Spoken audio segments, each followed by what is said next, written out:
voici, Seigneur, mes bras grands ouverts, toi qui es le Fils, le Dieu d'éternité,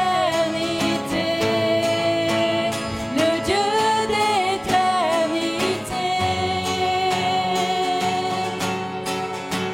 Me voici, Seigneur, mes bras grands ouverts, toi qui es le Fils, le Dieu d'éternité, le Dieu d'éternité.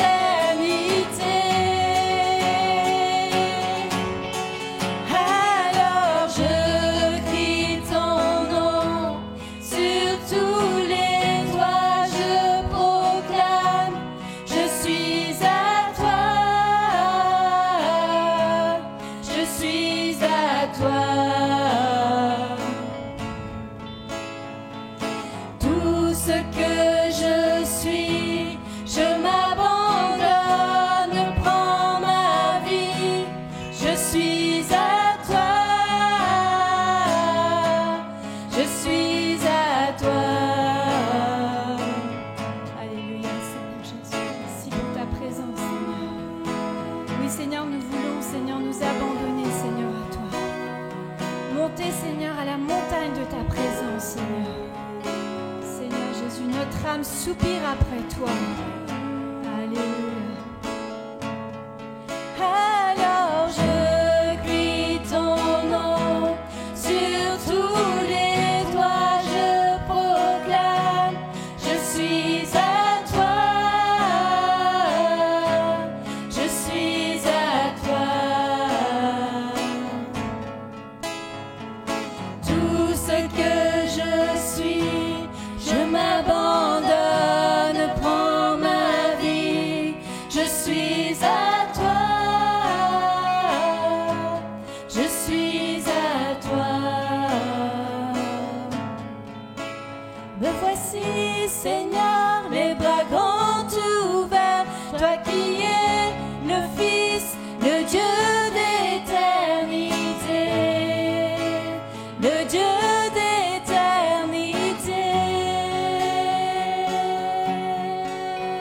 Me voici, Seigneur, mes bras grands ouverts, toi qui es le Fils, le Dieu d'éternité,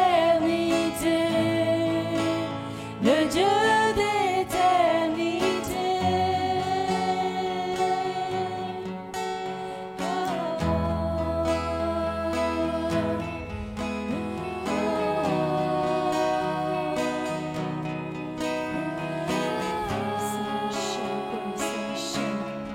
Alléluia, Seigneur Jésus.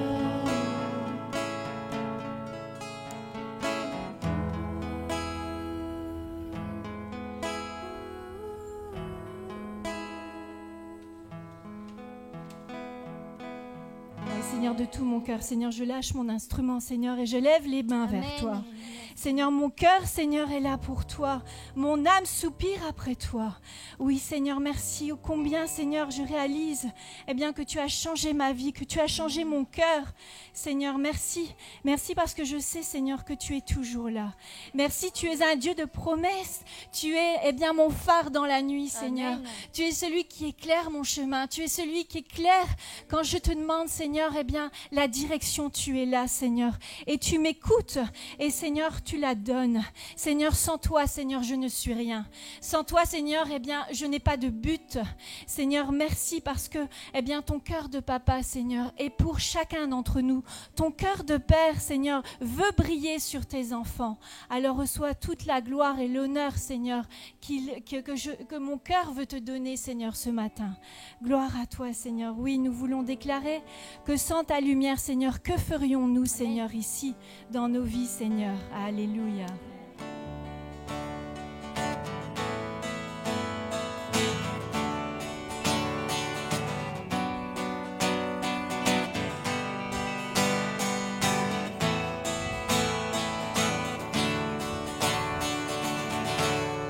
Sans ta lumière, Seigneur, que ferions-nous dans ce monde, perdus au large, dans le brouillard, au gré des vents?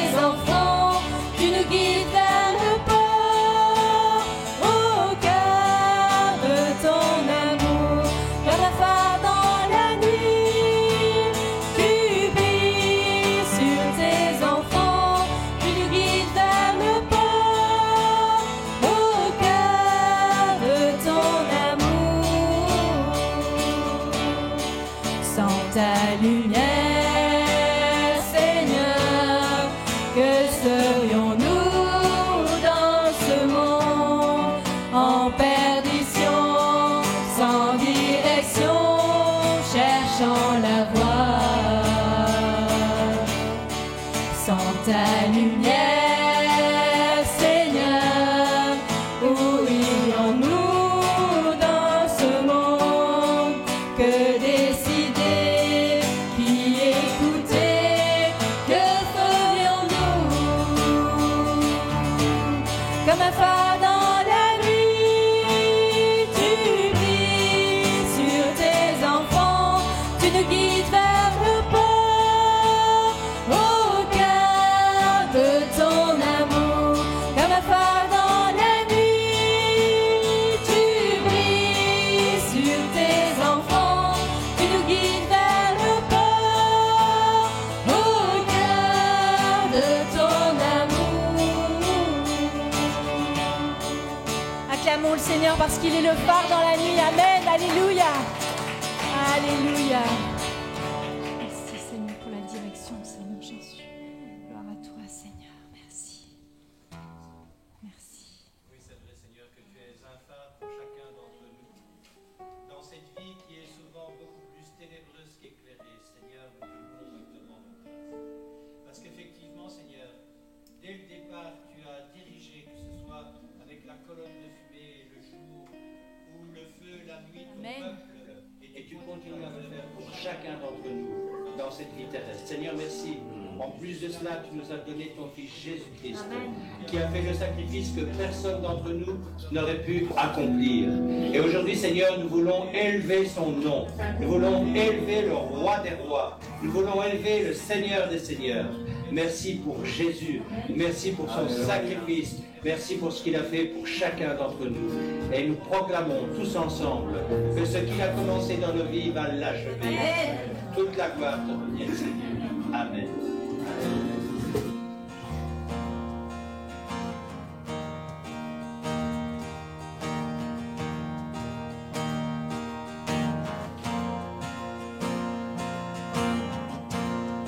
Si la lune me glace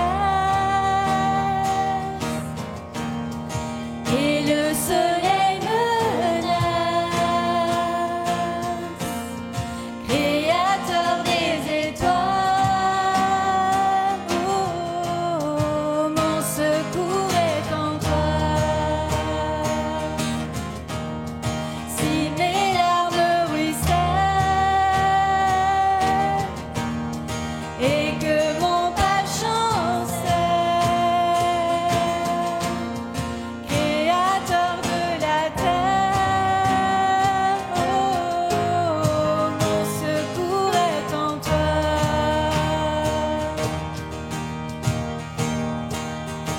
Je lève les yeux vers les hauts sommets. Toi seul est mon Dieu. Je proclamerai. Toi seul est ma force.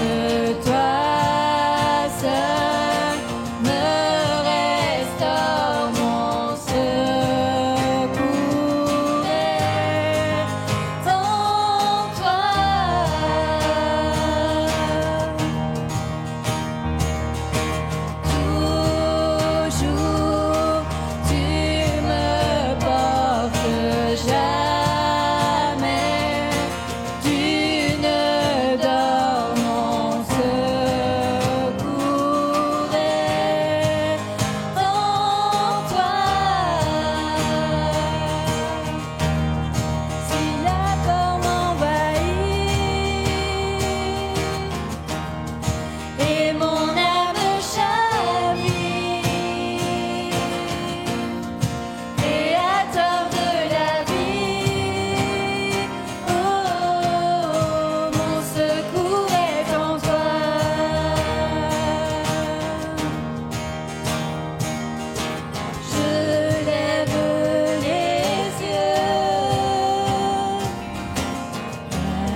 sommet.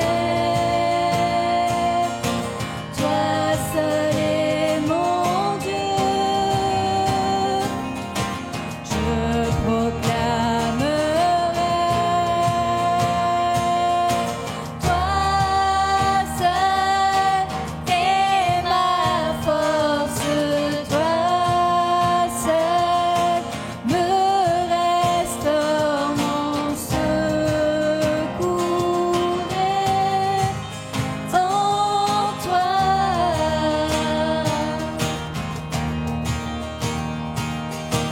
toujours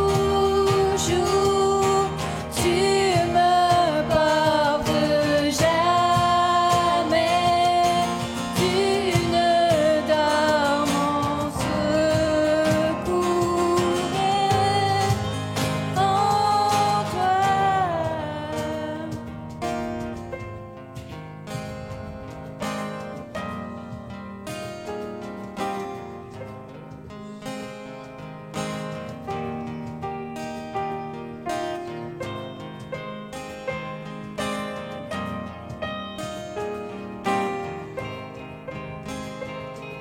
Ta victoire, mon espoir, ton chemin, mon destin, ton salut, mon refuge, tout est en toi. Ta victoire, mon espoir, ton chemin, mon destin, ton salut, mon refuge, tout est en toi. Ta victoire, mon espoir, ton chemin, mon destin, ton salut, mon refuge, tout est en toi.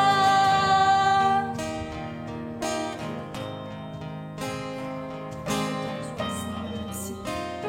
Merci Seigneur. Merci Seigneur. Merci Seigneur.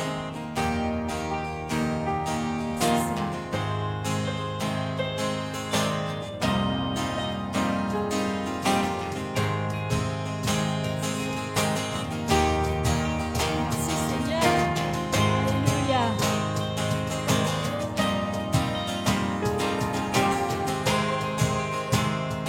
Merci Seigneur.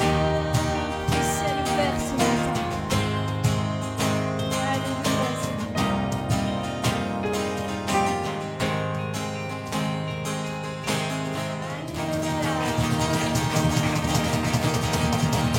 Alléluia. Oui, Seigneur, mon cœur est dans la joie, Seigneur. Merci parce que les ressources sont là, Seigneur, et elles viennent du ciel. Et elles viennent de toi seul, Seigneur. Et elles coulent au trône de ta grâce, Seigneur. Merci, Seigneur, je suis là, Seigneur, et de tout mon cœur, Seigneur, je souhaite recevoir ce que tu as à me donner ce matin. Et je te demande aussi le meilleur pour mes frères et sœurs. Merci pour la joie. Merci pour la paix. Merci pour ta bienveillance. Merci pour ta fidélité, Père. Oh merci, merci parce que mon cœur brûle pour toi. Et Seigneur, je te loue et je te bénis parce que oui, c'est cet amour qui me libère des poids de l'ennemi, Seigneur. Merci pour ta bienveillance. Oui, Papa, oh je t'aime de tout mon cœur. Et je veux te dire ô combien j'ai besoin de toi. J'ai besoin, Seigneur, que tu viennes dans les circonstances renforcer ma foi. Oui, Seigneur, merci pour tous les moments où quand j'ai douté, tu étais encore là et tu m'as pris dans tes bras et tu m'as fait comprendre les choses. Pardonne-moi, Papa. Pardonne-moi tous ces moments où j'ai manqué de confiance. Mais Seigneur, je sais, Seigneur, que je peux me placer devant toi et te dire combien je suis reconnaissante de ta patience, de ta bienveillance. Seigneur, je veux entendre ta voix encore ce matin. Je veux entendre ta direction. Je veux entendre ce que tu as à dire pour ton peuple. Parce que tu as des projets, Seigneur, pour ton Église, pour ton épouse. Un jour, tu vas revenir nous chercher, Père. Un jour, Jésus, tu vas reposer ton pied sur cette terre et tu vas venir chercher l'épouse. Merci parce que nous sommes l'épouse. Merci, Seigneur, parce que tu prépares les choses et tes plans sont parfaits. Alors, reçois, Seigneur. Reçois le meilleur de nous-mêmes, reçois notre reconnaissance. Je voudrais vous partager un psaume à méditer chez vous. C'est le premier psaume, c'est au chapitre 1. Heureux l'homme qui ne marche pas selon le conseil des méchants, qui ne s'arrête pas sur le chemin des pécheurs et qui ne s'assied pas sur le banc des moqueurs, mais qui trouve son plaisir dans la loi de l'Éternel et qui médite sa loi jour et nuit. Il est comme un arbre planté près d'un cours d'eau, qui donne son fruit en son temps, et dont le feuillage ne se flétrit pas. Tout ce qu'il fait réussit. Il n'en est pas ainsi des méchants. Ils sont comme la paille que le vent dissipe. C'est pourquoi les méchants ne résistent pas au jour du jugement, ni les pécheurs dans la communauté des justes. Car l'Éternel connaît la voie des justes, et la voie des pécheurs mène à la perdition. Alléluia. Les épreuves qui se pressent devant toi aujourd'hui ne sont plus. Aujourd'hui, l'Éternel établit tes pieds sur le rocher. Il établit des merveilles en ta faveur. Mais toi, maintenant, va proclamer ce qu'il a fait pour toi. Amen. Amen.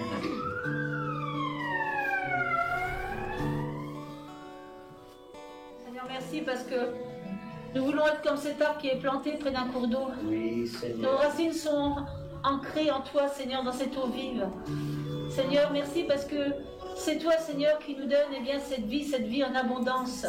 Qui nous donne aussi, Seigneur, que notre feuillage soit bien vert, que nous puissions porter aussi du fruit dans nos vies, Seigneur. Seigneur, que toi qui vois dans le secret de nos vies, Seigneur, que nos vies puissent te glorifier. Amen. Seigneur, merci parce que tu es un Dieu juste et véritable. Tu es celui qui est au-dessus de tout. Alors, et Seigneur, merci parce que au travers de Jésus-Christ, nous avons cette vie et nous pouvons dire Abba Père. Nous pouvons dire Papa. Alors, Seigneur, merci pour ce voile qui a été déchiré. Merci parce que nous avons maintenant accès dans le lieu très saint. Merci, Seigneur, parce que nous avons accès à ton cœur même, au cœur du Père, à ton cœur, Papa. Alors, Seigneur, pardon pour tout. On a un si grand trésor. On a, Seigneur, ce bonheur de pouvoir, tout ce que les prophètes avant, dans l'Ancien Testament, auraient voulu vivre. Et Seigneur, eh bien, nous vivons parce que nous avons, au travers de Jésus, cet accès à toi, Seigneur. Nous n'avons plus besoin de faire des sacrifices, mais c'est nous-mêmes. Nous avons besoin de mettre notre vie sur l'autel, Seigneur. Nous devons être un sacrifice vivant. Enfin, je veux dire, Seigneur, que vraiment nos vies soient entières à toi, Seigneur. Alors, Seigneur, merci pour ton amour. Merci pour ta bonté. Alléluia. Merci pour ta patience, Seigneur. Et merci, Seigneur, pour tout ce que tu fais pour chacun de nous.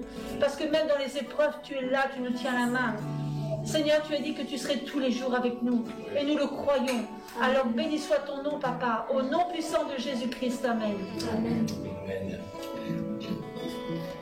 En toi les humbles sont bénis, en toi les faibles sont affermis, les cœurs brisés tu rétablis. Dans la vie, cet amour qui peut libérer, cet amour qui peut restaurer, nous appelle par notre nom, nous appelle par notre nom. C'est Dieu qui créa tout l'univers, c'est Dieu qui va mourir au calvaire, nous appelle par notre nom, nous appelle par notre nom.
matin, elle fait notre voix pour te rendre grâce parce que bien, toi seul le mérite, toi seul en es digne, Seigneur, parce que tu es venu jusqu'à nous, nous qui étions incapables de monter jusque toi, incapables de discerner qui tu étais.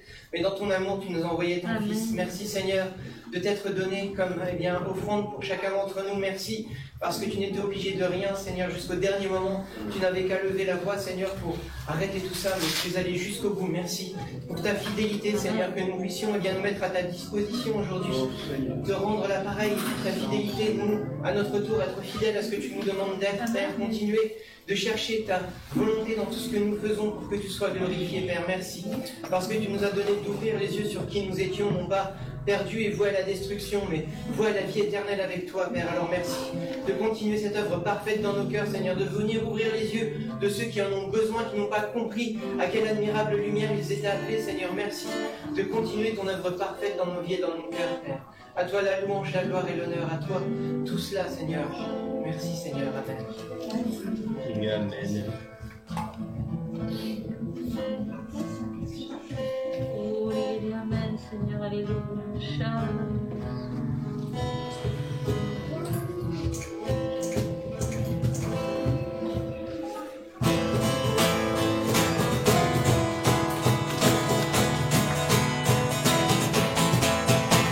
Avec Dieu, nous ferons des exploits, car c'est lui seul qui écrase l'ennemi. Chantons et crions la victoire. Christ est roi, car Dieu a gagné le combat et libéré son peuple. Sa parole a vaincu l'ennemi. La terre entière verra qu'avec Dieu nous ferons des exploits, car c'est lui seul qui écrase l'ennemi. Chantons et crions la victoire.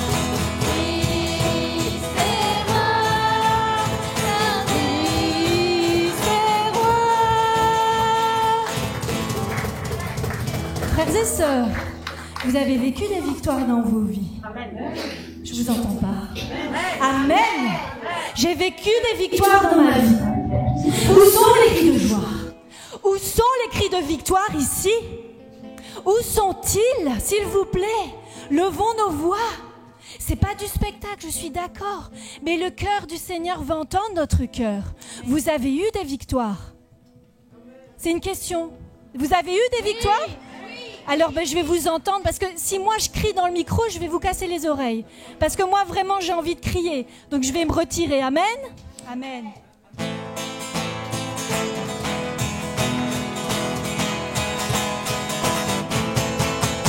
Avec Dieu, nous ferons des exploits.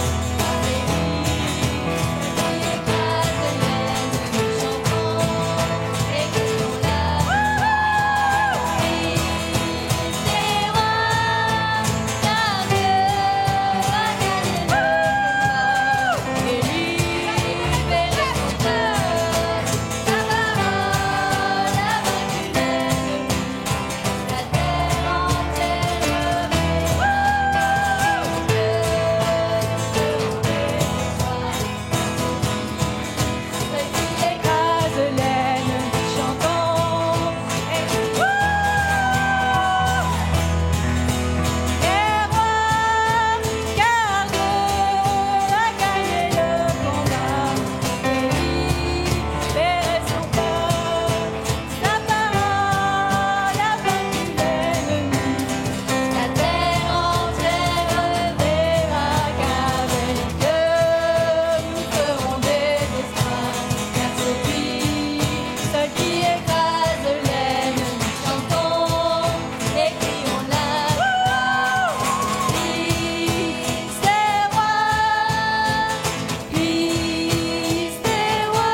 en forme?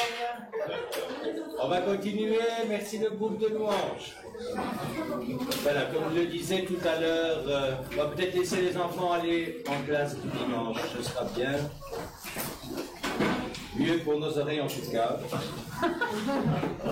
Ça c'est clair.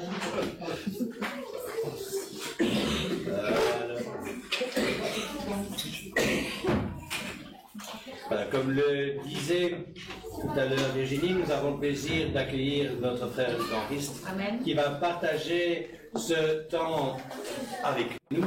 Et nous sommes toujours heureux de l'accueillir parce que, il aime comme nous le peuple d'Israël. Et il y a parfois eu des moments tristes par rapport à ce peuple. Je ne sais pas ce qu'il va nous raconter aujourd'hui, mais je sais qu'en tous les cas, il n'y a pas longtemps qu'on fêtait un triste anniversaire. Alors, à mon avis, le thème, voilà, ce sera ce qu'il va vous dire en fait. Amen, on accueille, c'est sa place. Ok, merci. Voilà, bonjour à tous, et heureux d'être avec vous à nouveau ce matin. Alors oui, on s'est souvenu mardi passé, plus exactement, de la Shoah. Alors, en Israël en particulier, c'est le 27 Nissan, selon le calendrier hébraïque ou israélien, qu'on se souvient de cela, et c'est pas quelque chose qu'on fait comme ça, merci, par hasard ou furtivement, ou d'une façon qui passe inaperçue, parce que en Israël, vous savez que à un certain moment, on fait sonner toutes les sirènes dans le pays et tout le monde s'arrête. Même si vous êtes sur l'autoroute, vous arrêtez votre voiture et vous sortez de votre voiture et vous vous mettez au garde à vous pendant 2 minutes et tout le monde ne bouge pas pendant 2 minutes pour se souvenir des 6 millions de Juifs qui ont été anéantis, tués par la barbarie nazie dans nos pays européens. Parce que c'est ici que ça s'est passé. Ce n'est pas en Afrique, ce n'est pas en Asie, ce n'est pas en Amérique, c'est en Europe. Les racines de l'antisémitisme sont ici, en Europe. Il faut qu'on en soit bien conscient. Parce que malheureusement, je pense qu'on a tendance à croire que, ce qui s'est passé, ce n'était qu'une parenthèse de l'histoire. Mais à part cette horreur, tout s'est toujours très bien passé et que dans tous nos pays européens, on a toujours bien accueilli les Juifs. C'est faux, c'est complètement faux. C'est juste le contraire. Dans tous nos pays européens, on a toujours détesté les Juifs, rejeté les Juifs et expulsé les Juifs. Ça, c'est la réalité historique. Avant de commencer, hier, tout à coup, j'ai retrouvé quelqu'un qui faisait partie de mon assemblée à Tel Aviv, en Israël, et qui s'appelle Nadav. Et je n'avais pas vraiment pensé à lui, mais tout à coup, il y a des cris et des hurlements de joie de l'autre côté. Donc, j'ai vu par Messenger qu'il était en contact avec quelqu'un qu'on connaît en commun. Et donc, je me suis mis en contact avec lui et il était tout content de me retrouver parce que ça fait 20 ans qu'on s'est perdu de vue. Et il est juif de l'Afrique du Sud et il avait fait son aliyah, il était venu habiter en Israël et c'est comme ça que je l'ai rencontré et il faisait partie de notre assemblée. Et je le retrouve tout à coup. Entre-temps, il s'est marié. Il est retourné en Afrique du Sud parce qu'en Israël, il ne parvenait pas à trouver du travail dans son domaine en tant qu'architecte. Et on commence à partager un petit peu et il me dit, tu sais, ce qui est important, c'est de partager aussi avec les églises ce qu'il est écrit dans Exode, chapitre 12 et verset 5. Exode, chapitre 12 et verset 5, si je me souviens bien maintenant. Et c'est un passage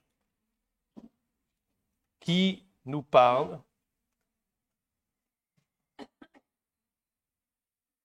de la façon dont Dieu s'appelle. Parce que vous savez, je pense qu'il y a parfois de la confusion parmi nous. On ne sait pas toujours très bien qui est notre Dieu. Qui est le Dieu d'Israël? Alors, malheureusement, je vois que ce n'est pas la bonne référence.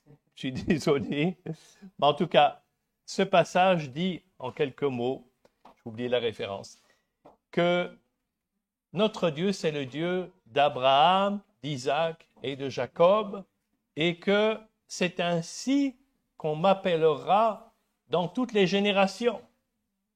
Donc, c'est important de se souvenir de ça, que notre Dieu, ce n'est pas n'importe quel Dieu, c'est le Dieu d'Abraham, d'Isaac et de Jacob. Pardon? 3,15. Ah, voilà. OK. Bon, alors je le prends rapidement. Merci, Michel.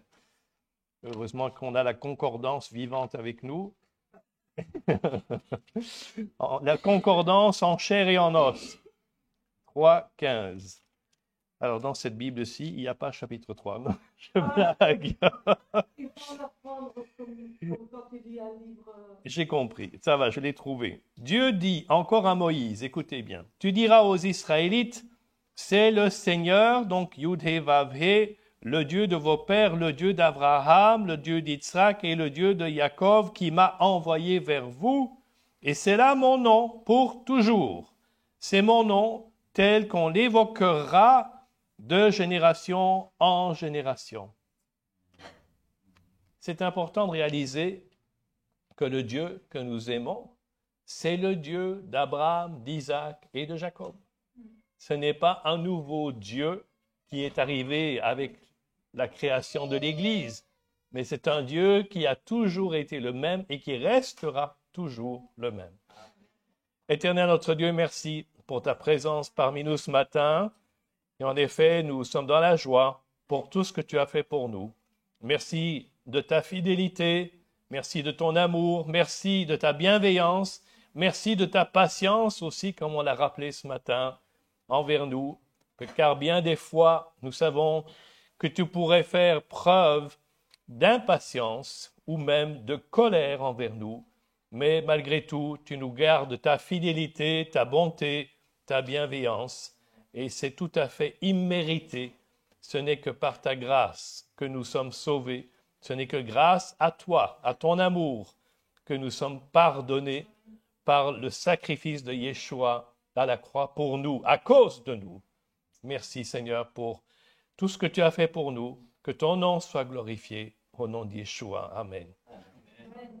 Voilà une conférence, un message que j'ai donné en Suisse il y a 1 mois exactement.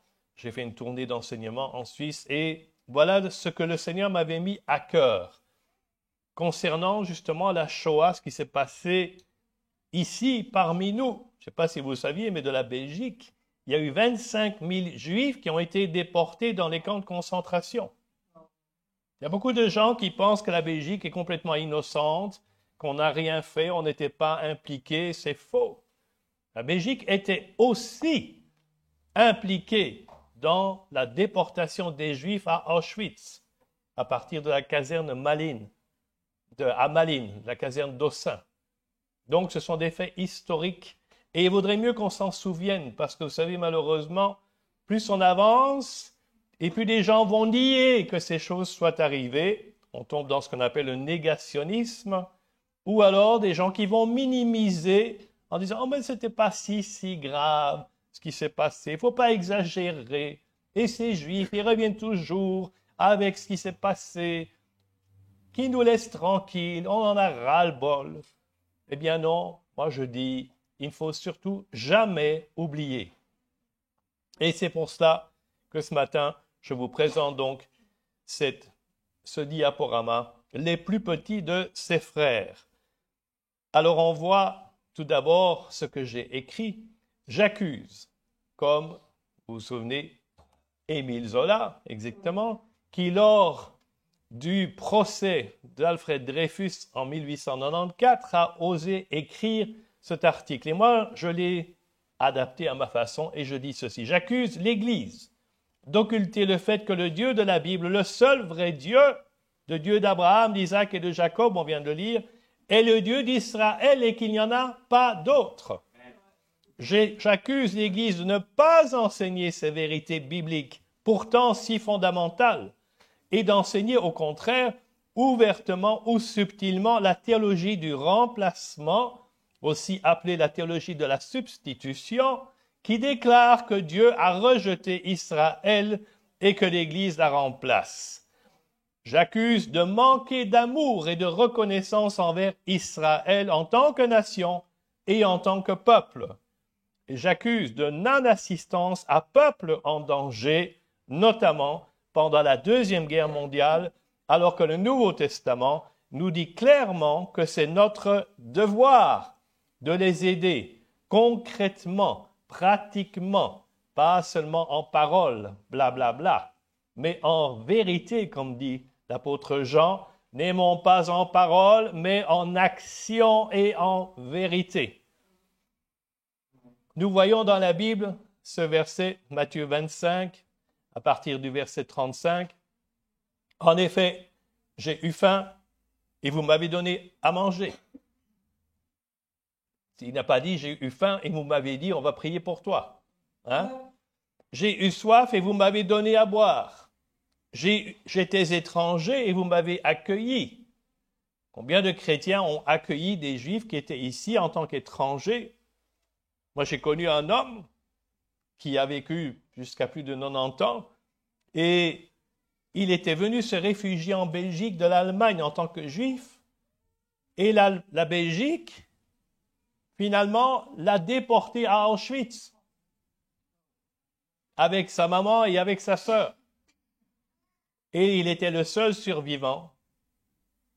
Et c'est le papa de Daniel Yahav, le pasteur de l'Assemblée messianique de Tibériade. Donc vous voyez, moi je connais très bien cette histoire parce qu'elle me touche de près, vu que ce sont des gens que je connais. Je continue. Donc, j'ai eu soif, vous m'avez donné à boire, j'étais étranger, vous m'avez accueilli. La plupart du temps, non. J'étais nu, vous m'avez habillé, j'étais malade, vous m'avez rendu visite, j'étais en prison, vous êtes venu vers moi. Et les justes lui répondront, mais Seigneur, quand avons-nous vu affamé et quand avons-nous vu, ou assoiffé, où t'avons-nous donné à boire? Quand avons-nous vu étranger et t'avons-nous accueilli, ou nu et t'avons-nous habillé? Quand avons-nous vu malade ou en prison et nous sommes allés vers toi? Et le roi leur répondra, toutes les fois, je vous le dis en vérité toutes les fois, que vous avez fait cela à l'un de ces plus petits de mes frères, et dans le grec c'est adelphos que vous voyez sur l'écran. Adelphos, c'est des frères d'un même peuple, d'une même maman, d'un même sang, pas des frères spirituels, c'est-à-dire aux Juifs, parce que Yeshua était juif. Donc, chaque fois que vous avez fait cela à des Juifs, c'est à moi que vous l'avez fait. Et ensuite, verset 41, il dira à ceux qui seront à sa gauche, « Éloignez-vous de moi, maudits, allez dans le feu éternel qui a été préparé pour le diable et pour ses anges. » Il dit carrément à ces personnes, « Allez au diable, allez en enfer. » Verset 42, « En effet, j'ai eu faim, et vous ne m'avez pas donné à manger. J'ai eu soif, vous ne m'avez pas donné à boire. J'étais étranger, vous ne m'avez pas accueilli. J'étais nu, et vous ne m'avez pas habillé. J'étais malade et en prison, et vous ne m'avez pas rendu visite. » Et ils répondront aussi, « Mais Seigneur, quand avons-nous vu affamé ou assoiffé ou étranger ou nu ou malade ou en prison, et ne t'avons-nous pas servi? » Et il leur répondra, je vous le dis en vérité, toutes les fois que vous n'avez pas fait cela à l'un de ces plus petits, à ces Juifs, c'est à moi que vous ne l'avez pas fait. Et ils iront à la peine éternelle, tandis que les justes iront à la vie éternelle. C'est important de réaliser que la parole de Dieu, c'est un document, c'est un livre concret, pratique, qui ne nous parle pas de la couleur des cheveux des anges, n'est-ce pas? Parce qu'il y a des gens, ils aiment passer leur temps à parler de discours théologiques, de théories. Mais la réalité, c'est dans la parole de Dieu qu'on la trouve, où elle nous dit, moi, ce que je vous demande, c'est de faire des choses concrètes, pratiques, réelles. Il faut arrêter de planer sur les nuages avec les anges, mes amis, pour revenir sur terre et être utile dans ce monde. Elie Wiesel, un philosophe bien connu, il est né en Roumanie en 1928, c'était un adolescent lorsqu'en 1944, dans le cadre de la politique d'extermination systématique des Juifs, il est déporté à Auschwitz et puis à Buchenwald. Il a été le prix Nobel de la paix en 1986, il décède en 2016 et il a déclaré ceci, « Le contraire de l'amour, ce n'est pas la haine, c'est l'indifférence. » Si vous posez la question à des gens aujourd'hui, est-ce que vous avez de la haine pour les Juifs? Ils vont vous dire non. Mais si vous leur demandez, est-ce que le sort des Juifs vous intéresse? S'ils sont maltraités, persécutés, tués, comme c'est encore le cas, n'est-ce pas, aujourd'hui, est-ce que ça vous concerne? Non, ça me laisse indifférent. Le contraire de l'amour, ce n'est pas la haine, c'est l'indifférence.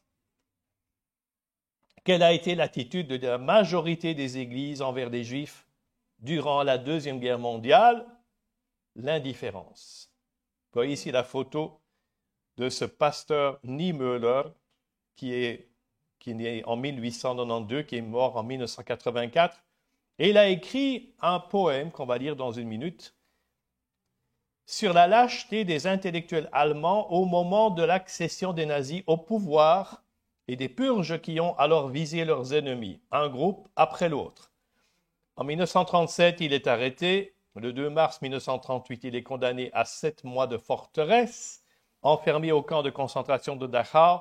Il est libéré en 1945 par les Alliés et il est décédé en 1984. Et il a écrit ceci. Vous voyez le texte à gauche. Quand les nazis sont venus chercher les communistes, je n'ai rien dit. Je n'étais pas communiste. Quand ils ont enfermé les sociaux-démocrates, je n'ai rien dit. Je n'étais pas social-démocrate. Quand ils sont venus chercher les syndicalistes, je n'ai rien dit. Je n'étais pas syndicaliste. Et quand ils sont venus me chercher, il ne restait plus personne pour protester. On est tellement indifférent au sort des autres que finalement, quand on vient nous chercher, il n'y a plus personne pour prendre notre position ou pour essayer de nous aider. Alors j'ai lu un livre, d'ailleurs je l'ai à la maison, qui s'appelle The Aryan Jesus, ce qui veut dire le Jésus arien de Susanna Heschel, qui est une dame juive américaine qui vit encore aujourd'hui. Et dans ce livre publié en octobre 2010, vous voyez la couverture du livre à gauche, dans une église, donc il y a l'autel, et sur l'autel, on a mis carrément un drapeau nazi, à la swastika. Dans ce livre, en octobre 2010, Susanna Heschel, professeure d'études juives au collège de Dartmouth aux États-Unis, a fait des recherches approfondies pour comprendre l'attitude de la plupart des églises luthériennes et de leurs pasteurs en Allemagne durant la Deuxième Guerre mondiale. Et c'est après avoir découvert l'existence d'un institut, écoutez bien, ils ont créé un institut pour l'étude et l'éradication de l'influence juive sur l'Église allemande, qu'elle a décidé d'approfondir cette recherche et elle a subdivisé son livre en plusieurs parties. Introduction. La théologie et la race. Chapitre 1. Débarrasser Jésus de son identité juive. Ah oui, parce que ça dérange. Chapitre 2. L'Institut pour l'étude et l'éradication de l'influence juive sur la vie de l'Église allemande. Chapitre 3. Les projets de l'Institut. Chapitre 4. La formation de théologiens nazis. Moi, je ne sais pas comment est-ce qu'on peut être théologien et nazi en même temps. C'est une contradiction dans les termes pour moi. Chapitre 5. La faculté de théologie de l'Université de Jena. chapitre 6, les années après-guerre, et conclusion, crucifié ou ressuscité, l'Institut de théologie dans l'Allemagne d'après-guerre. Alors bien sûr, cette femme a utilisé des termes que nous comprenons, parce que crucifié, donc ça voudrait dire qu'on aurait tué, on aurait anéanti cet institut de théologie, une fois pour toutes, ou ressuscité, c'est-à-dire qu'il serait revenu à la vie même après la Deuxième Guerre mondiale. Et dans ce livre, elle explique que cet institut avait notamment publié une Bible arienne. Ils ont publié une Bible arienne. Non mais imaginez-vous, dans laquelle le Tanakh, donc l'Ancien Testament, avait tout simplement été éliminé. Et toute mention positive des Juifs, telle que le salut vient des Juifs, dans Jean chapitre 4, verset 22, est éliminée. Par contre, les accusations contre les Juifs et leur implication dans la crucifixion sont gardées, évidemment. De subtiles transformations sont aussi faites, telles que dans Jean, chapitre 1, verset 47, Yeshua dit, « Voici un Israélite en qui il n'y a pas de ruse. » Et cela devient, « Tu es un vrai homme de Dieu dans ta nation. » Israël n'existe plus. Il n'y a plus de Juifs, il n'y a plus d'Israël. Le roi d'Israël est changé en roi, tout simplement. Israël n'existe plus.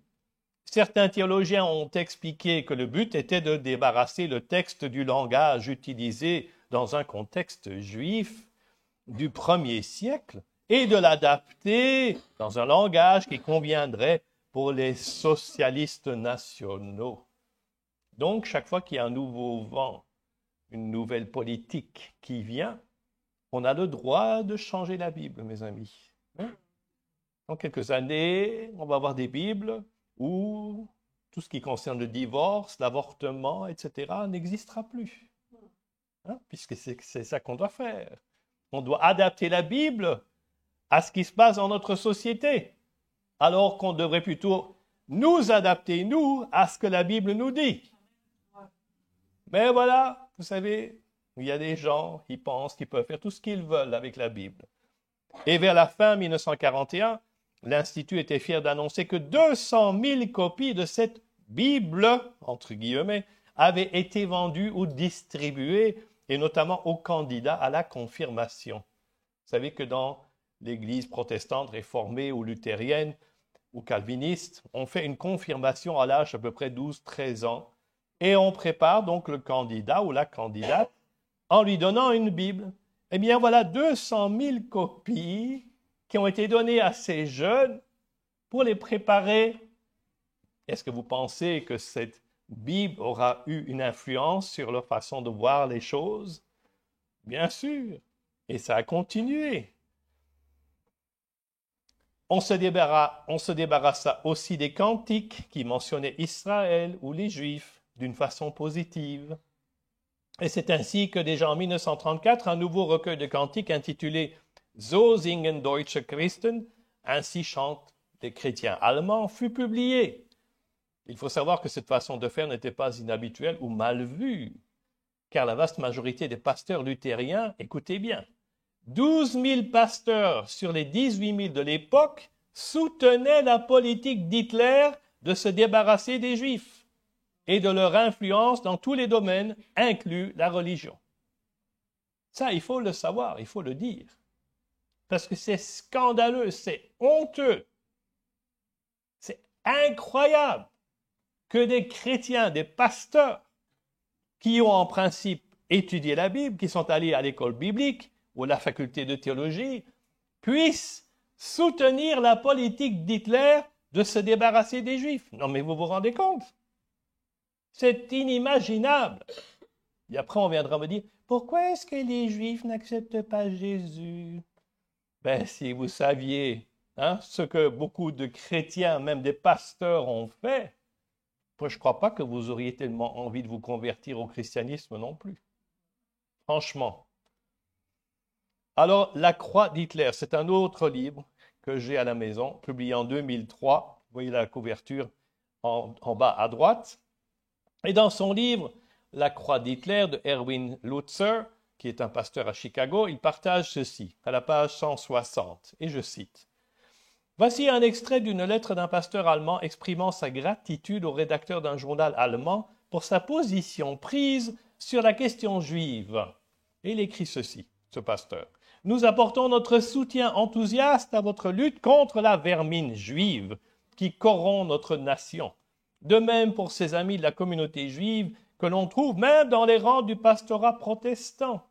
Donc, ceux qui soutiennent la communauté juive sont mal vus. Nous combattrons à vos côtés et nous ne lâcherons pas prise tant que la lutte contre la communauté juive et contre les assassins de notre Sauveur n'a pas été menée vers une fin victorieuse, dans l'esprit de Christ et de Martin Luther. En toute fraternité, je vous salue, Heil Hitler, pasteur Richelman. » Alors les autres églises, qu'en est-il des autres églises?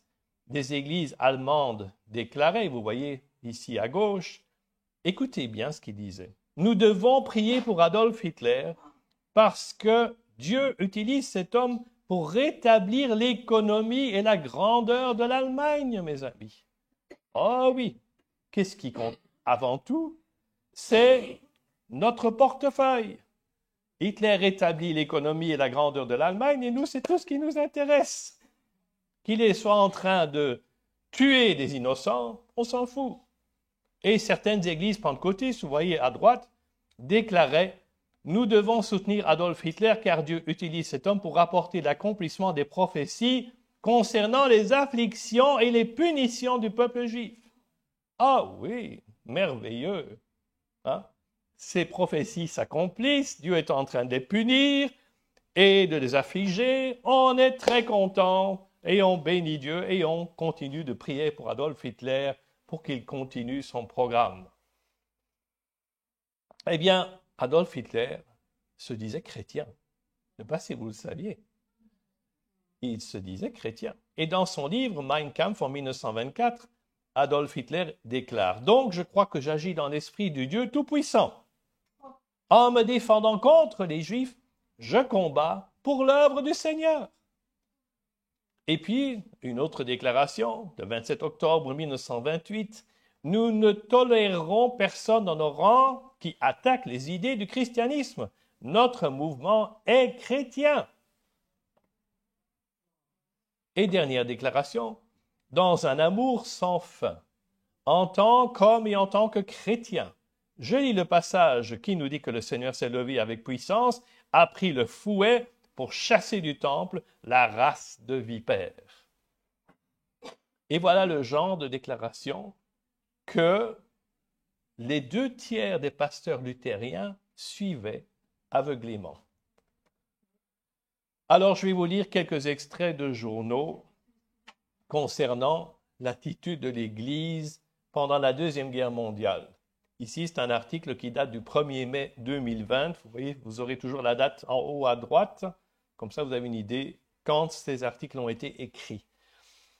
Dans le journal La Croix, l'Église catholique allemande reconnaît une complicité dans la Seconde Guerre mondiale. 75 ans après la fin de la guerre, 75 ans après la fin de la guerre, la conférence épiscopale allemande a publié mercredi 29 avril 2020, donc c'est récent, un rapport détaillé et très critique sur l'action des évêques durant ce second conflit mondial. Du fait que les évêques n'ont pas dit non à la guerre, ils s'en sont rendus complices, conclut ce texte. Autre article dans le journal Libération du 7 novembre 2022, Seconde Guerre mondiale. L'attitude du Vatican fut de défendre les prérogatives de l'Église et de ses propres fidèles. En sous-titre, en privilégiant l'aide aux Juifs convertis au catholicisme, le Saint-Siège a choisi la défense de ses fidèles avant le reste, explique l'historienne Nina Walbuske. Autre article, dans Euronews, qui date du 13 septembre 2021, le pape dit sa honte du massacre des Juifs en Slovaquie. C'est face aux vestiges de la synagogue de Bratislava que le pape François a rappelé lundi que le nom de Dieu avait été déshonoré pendant la Deuxième Guerre mondiale car souvent utilisé dans la folie de la haine. Devant des représentants de la communauté juive, le chef de l'Église catholique a exprimé sa honte pour le massacre de 100 000 juifs slovaques. Encore un extrait de journal de l'Express de 5 juillet 2012, l'Église catholique face au génocide. Spécialiste des relations judéo-chrétiennes, l'auteur revoit la position de l'Église vis-à-vis des Juifs. Quelle fut l'attitude de l'Église romaine des années 1930 jusqu'à la fin de la Seconde Guerre mondiale envers des Juifs persécutés? Quelle position de principe adopta-t-elle par rapport au fascisme en général et au national-socialisme en particulier? Et quelle politique fut conduite par le Vatican avec l'Allemagne nazie? L'antijudaïsme chrétien s'accommoda-t-il de l'antisémitisme racialiste moderne ou bien y a-t-il eu entre l'un et l'autre solution de continuité? Quel jugement enfin convient-il de porter sur la personnalité et les actions de Pie XII qui, de l'Annonciature à Berlin dans les années 1930, au trône de Saint-Pierre pendant la guerre, joua le tout premier rôle et commanda l'essentiel des réponses à ces questions. Encore un autre article du journal Le Temps, un journal suisse qui date du 15 février 2003. La papauté a diabolisé les Juifs et rendu la Shoah possible. Ce journal, vous savez, je l'aime beaucoup parce qu'ils ont des journalistes qui n'ont pas froid aux yeux. Et ils ont le courage de dire les choses. Le débat sur le rôle de l'Église catholique dans la Shoah se focalise généralement sur la personne de Pie XII, le pape de l'époque. Peu d'historiens se sont penchés sur l'attitude que l'Église a eue envers les Juifs durant la période qui a précédé cette tragédie. Le Vatican avait bien tenté de faire la lumière sur une éventuelle responsabilité de l'Église dans le massacre des Juifs au cours de la Seconde Guerre mondiale. La commission qu'il avait instituée à cet effet avait établi dans un rapport rendu en 1998 que l'Église n'avait joué aucun rôle majeur dans la montée de l'antisémitisme au XIXe et XXe siècle. Ben oui, comme disait ma mère, aux innocents les mains pleines, n'est-ce pas? Et qu'elle avait toujours condamné les thèses racistes des nazis. En revanche, les chrétiens s'étaient bien rendus coupables d'antijudaïsme pendant longtemps. Une attitude de défiance et d'hostilité qui n'avait toutefois rien à voir avec l'antisémitisme, selon eux.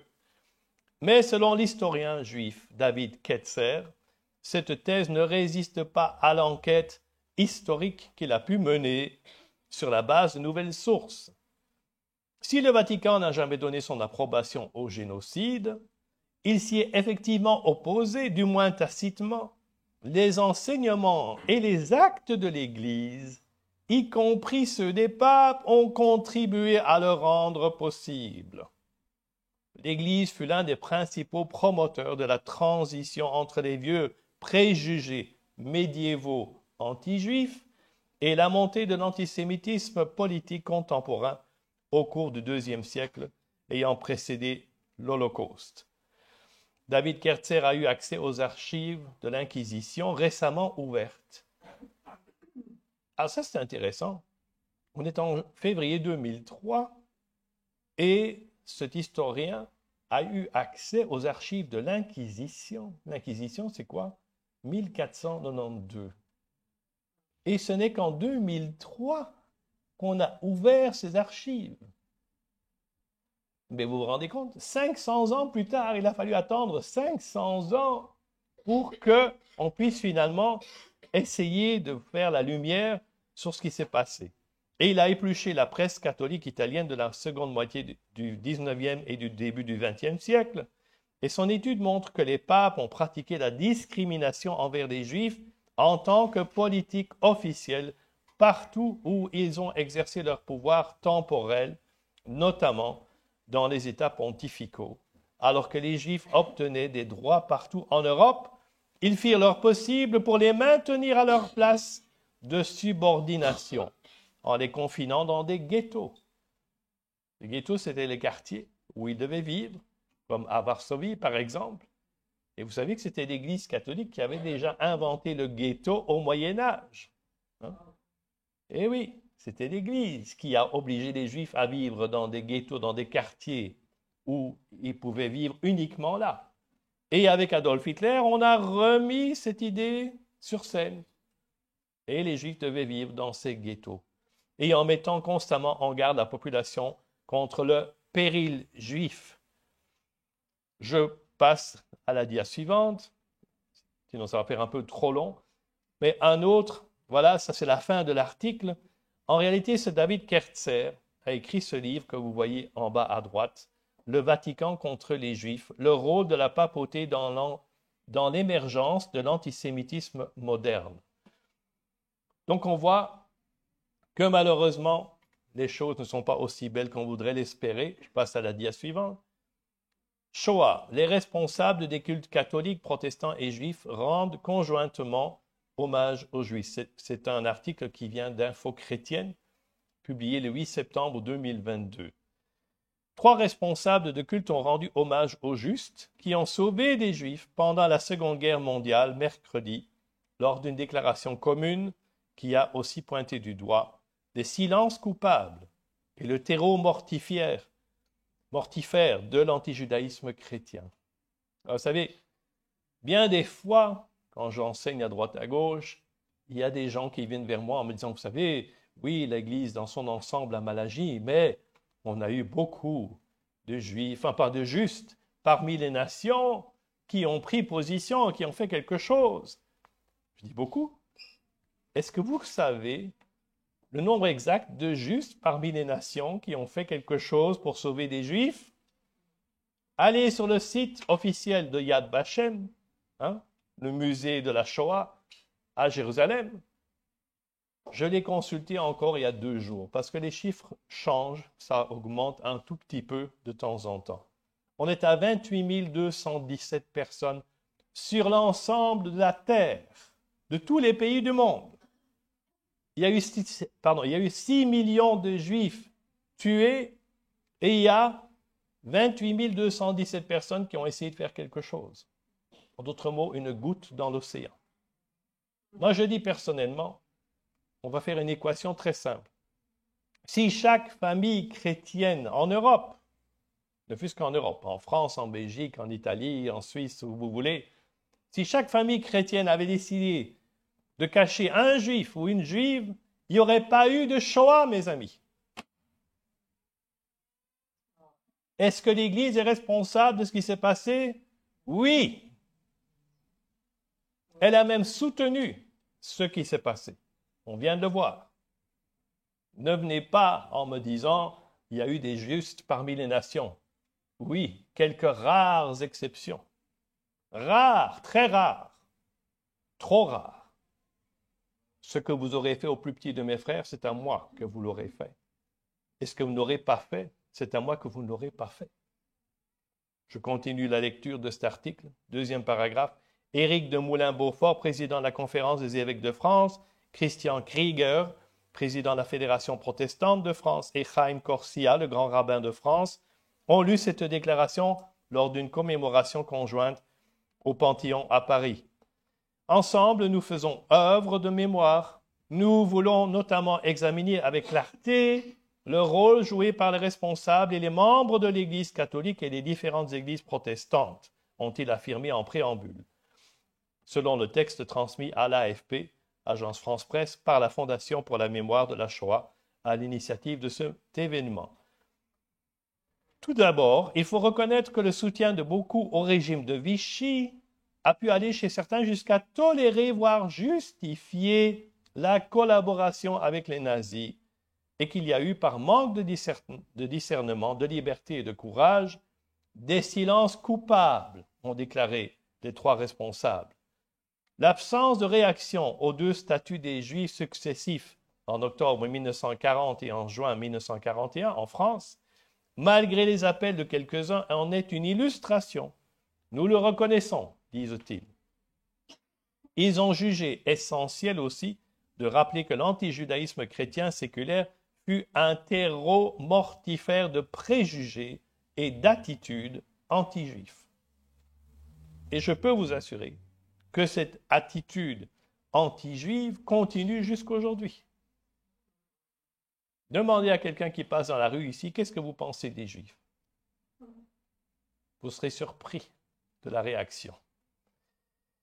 Les trois responsables de culte ont cependant affirmé, citant Serge Klarsfeld, que les églises ont été dans le même temps le principal facteur de la compassion active que les Français ont manifestée à l'égard des Juifs. Bon, comme je viens de vous le dire, moi je ne suis pas très impressionné par le peu de soutien et d'action et de réaction de la part des églises et des chrétiens. Serge Klarsfeld, vous savez, c'est un homme extraordinaire, il voit toujours tout d'une façon extraordinaire, merveilleuse. Moi, je vois plutôt le manque de soutien. Le reconnaître permet aussi de rappeler combien le respect de tout humain et la compassion sont des piliers de l'éthique chrétienne et de rendre hommage aux justes parmi les nations dont je viens de parler. Mais tous n'étaient pas chrétiens. N'oubliez pas Oskar Schindler, avec la liste de Schindler, rien à voir avec les chrétiens. Il n'était pas du tout chrétien, cet homme. Et beaucoup sont restés anonymes, mais parmi eux, il y eut aussi des chrétiens, soutenus ou non par les responsables de leurs églises. Intéressant cette phrase, soutenus ou non, parce que bien des pasteurs et des curés ne voulaient absolument pas qu'on protège ou qu'on aide ces Juifs. C'est la première fois que les trois responsables de culte prononcent ensemble un texte commun rendant hommage au juste, a indiqué Christophe Le Sourd, chargé des relations avec le judaïsme à la CEF. Messieurs de Moulin-Beaufort, Krieger et Corsia ont déposé une gerbe devant la plaque des justes. C'est très bien. Il en aurait fallu beaucoup plus. Hein? Cette journée s'inscrivait dans le cadre des commémorations liées aux 80 ans de la rafle du Veldiv et des rafles d'août 1942. Le Veldiv, le vélodrome d'hiver à Paris, a été détruit, vous savez.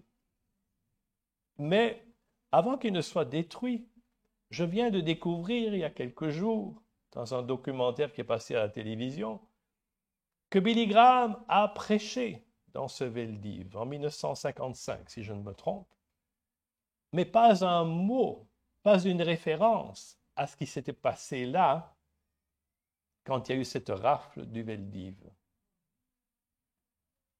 Ça dérange de devoir parler de l'attitude nauséabonde, parce que vous savez, ce qui s'est passé au Veldiv, quand il y a eu cette rafle des Juifs, ce n'étaient pas les Allemands qui sont allés prendre des Juifs chez eux, dans leurs appartements, dans leurs maisons.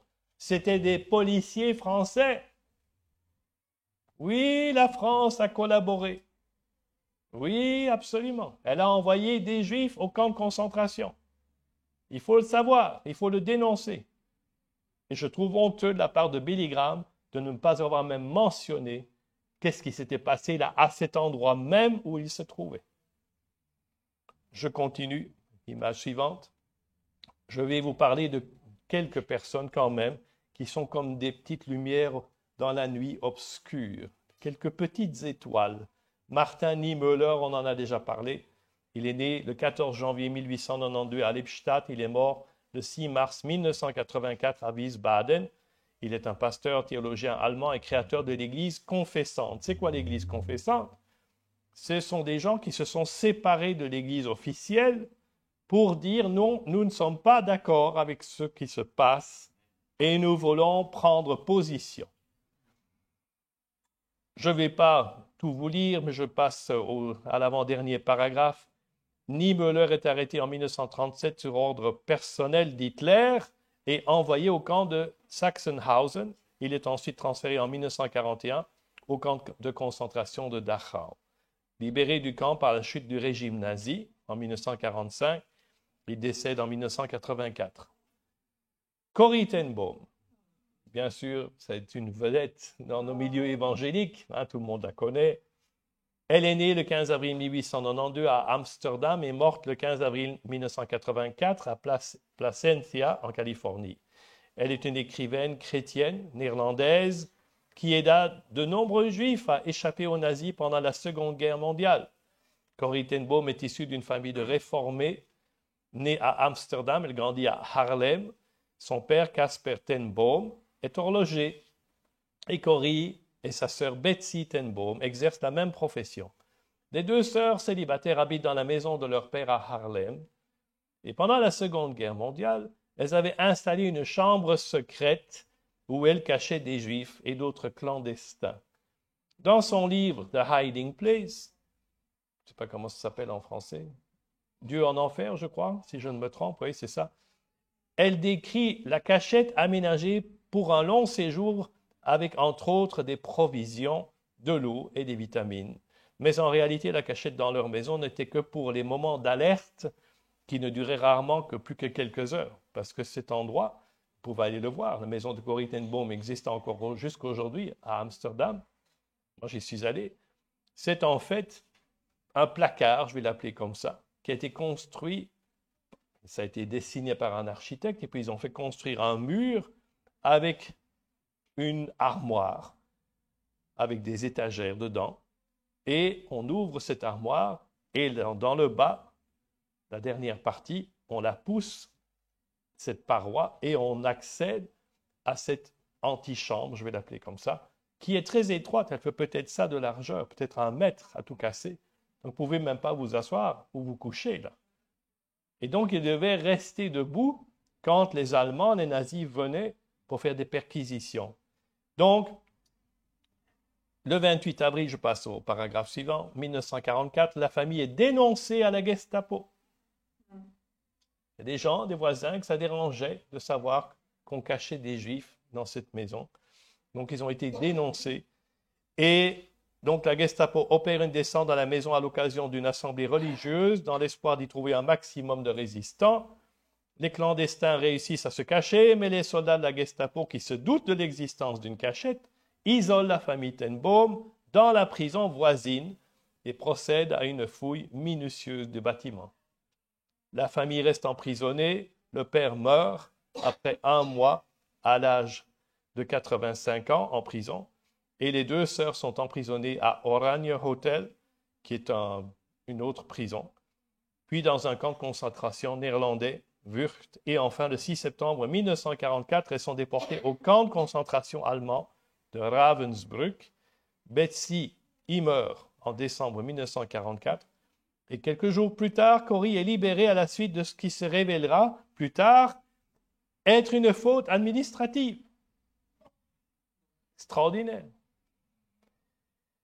André Trocmé, dont vous avez certainement entendu parler aussi, est un pasteur connu pour avoir participé avec sa femme Magda à la protection d'un très grand nombre de Juifs contre le nazisme par les habitants du Chambon-sur-Lignon, village d'Auvergne, reconnu dans son ensemble comme juste parmi les nations en 1990 par le mémorial de Yad Vashem.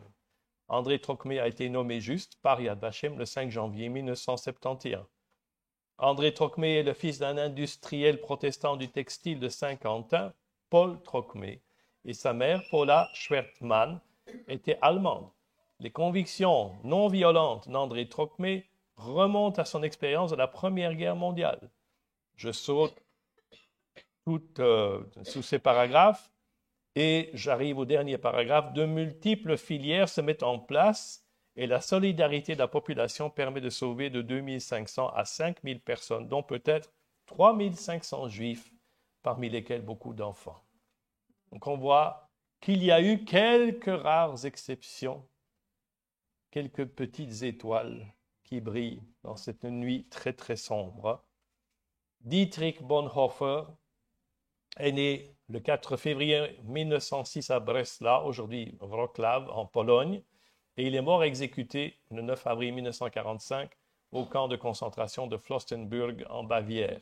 Il était pasteur luthérien, théologien, essayiste et résistant au nazisme, membre influent de l'Église confessante. Donc, de nouveau, cette Église qui s'était séparée de l'Église officielle.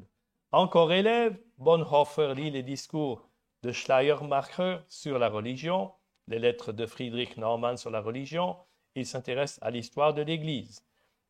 Je passe au paragraphe suivant, et à partir des années 1932 à 1933, Bonhoeffer s'éloigne de plus en plus de la carrière universitaire, se consacrant plutôt à son activité pastorale. Et son parcours coïncide avec l'ascension d'Adolf Hitler. Peu à peu, le nazisme devient l'idéologie dominante en Allemagne. Bonhoeffer part alors pour Londres, où il exerce son activité de pasteur de 1933 à 1935. Et après son retour en Allemagne, il rejoint l'Église confessante. Donc il sait très bien, en revenant en Allemagne, qu'il prend des risques. Mais il a décidé quand même de revenir. Et dans ce cadre, il s'oppose activement à l'idéologie nazie, car il voit en elle une menace pour tous. Bonhoeffer ne désire pas seulement pouvoir citer librement les paroles de l'Évangile, mais il est également prêt à risquer sa vie en s'opposant à Hitler et en aidant les Juifs dans leur fuite. Il affirme ainsi que l'Église n'est réellement l'Église que quand elle existe pour ceux qui n'en font pas partie. Très intéressant cette déclaration, je la répète. L'Église n'est réellement l'Église que quand elle existe pour ceux qui n'en font pas partie. Est-ce qu'on est prêt à défendre ceux qui ne font même pas partie de notre Église? Ou est-ce qu'on reste indifférent? Le 5 avril 1943, il est arrêté sous inculpation d'affaiblissement du potentiel de guerre de l'Allemagne en l'absence de preuves concrètes de sa participation au complot contre Hitler. Vous savez qu'on a essayé de tuer Hitler et donc on dit que ce Bonhoeffer a participé à ce complot. En octobre 1944, il est déporté au camp de concentration de Buchenwald et même à l'approche de sa défaite finale, Hitler n'oublie pas Bonhoeffer. Le 9 avril 1945, Bonhoeffer est conduit devant la cour martiale, jugé coupable et condamné à la pendaison dans le camp de concentration de Flossenbürg. J'ai trouvé un passage dans Proverbes très intéressant. Proverbes chapitre 24 et verset 11. « Délivre ceux qu'on traîne à la mort, retiens ceux qu'on amène tout tremblants pour les tuer. » Et le verset suivant. « Si tu dis, ah, nous ne savions pas, celui qui évalue les cœurs n'a-t-il rien compris? Celui qui veille sur toi, ne sait-il pas tout? Il payera à chacun le salaire de ses actes. » De ses actes, pas de ses pensées, ou de ses convictions, ou de ses déclarations. Il payera à chacun le salaire de ses actes. Comme on l'avait vu au début, avec Matthieu, chapitre 25, ce que vous aurez fait au plus petit de mes frères. Ce n'est pas ce que vous aurez dit, ou ce que vous aurez prié, ou ce que vous aurez pensé, c'est ce que vous aurez fait. Et je termine avec ce verset de Hébreux, chapitre 12, verset 1. « Nous donc aussi, puisque nous sommes entourés d'une si grande nuée de témoins, rejetons tout fardeau et le péché qui nous enveloppe si facilement, et courons avec persévérance l'épreuve qui nous est proposée. Ne les oublions pas. Éternel notre Dieu, merci pour ton amour, pour ton peuple, pour Israël, pour le peuple juif. Et nous te demandons pardon si bien des fois l'Église a négligé ton peuple, a rejeté ton peuple, l'a même abandonné, est resté indifférent devant ses souffrances, devant ses persécutions. Et nous te demandons, Seigneur, de changer nos cœurs, de changer les cœurs des églises, des chrétiens, et qu'aujourd'hui nous puissions prendre position pour ce que tu aimes, pour ceux que tu as choisis. Que ton peuple devienne notre peuple, car leur Dieu est aussi notre Dieu. Nous te bénissons et nous te rendons grâce au nom d'Yeshua. Amen.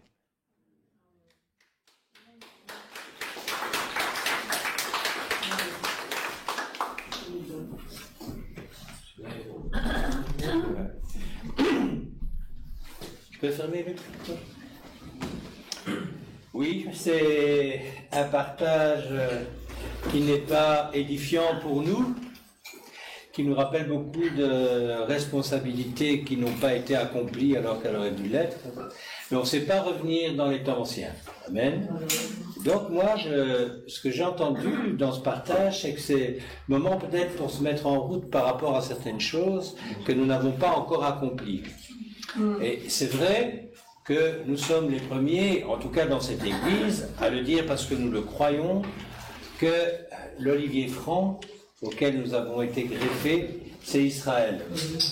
Aujourd'hui, c'est l'occasion de prier pour eux, c'est l'occasion de ne pas les oublier, et peut-être de mettre en place des stratégies qui les accueilleraient un peu mieux dans notre pays, puisque nous ne vivons pas en Israël, nous ne sommes pas juifs, je ne connais pas de juifs ici. Je connais des Français, je connais des Belges, des Cap-Verdiens, peut-être que c'est une origine, mais je ne connais pas des juifs. Donc on ne nous a pas demandé, la parole de Dieu, de vivre comme des juifs, mais que ce peuple soit à leur place dans nos cœurs, c'est une évidence. Et comme tu le rappelais, Luc, les paroles, c'est bien, mais les actes, c'est mieux. Amen. Voilà les amis internautes, on vous souhaite une bonne semaine. Je rappelle à ceux qui font partie de notre assemblée et qui nous écoutent que nous avons notre réunion de prière demain à 20h et notre réunion d'enseignement ce mercredi à 19h30. Soyez bénis et une très bonne semaine.